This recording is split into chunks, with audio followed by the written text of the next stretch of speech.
Hey everyone, today I'm going to show you how to auto-save your Excel files directly to OneDrive instead of your local computer. Without any further ado, let's get started. First, you'll want to open a sample Microsoft Excel worksheet on your Windows desktop. This can be any Excel file you currently have or a new blank workbook. Once your Excel worksheet is open and ready, you're all set to configure the autosave settings. Now direct your attention to the top part of your screen where all your tools and menus are located. Here you'll need to click on the File tab. This will open your File menu and give you access to various document settings and options. Once the File menu appears, look towards the bottom of the menu options. You should see an option labeled Options. Go ahead and click on it.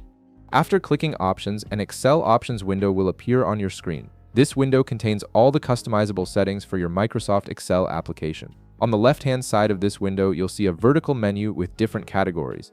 Look for the Save tab in this menu and click on it. This section controls how and where Excel saves your documents by default. Now, here's the important part. Within the Save settings, you'll notice an option that says Save to Computer by default. This setting determines whether your files are saved locally on your computer or automatically uploaded to your OneDrive cloud storage.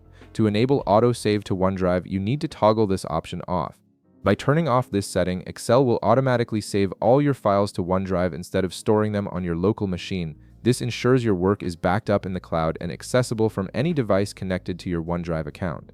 Once you've toggled the Save to Computer by default option off, click on the OK button at the bottom of the Excel Options window to apply and save your changes. Excel will now remember this preference, and all future documents will be saved directly to your OneDrive storage by default.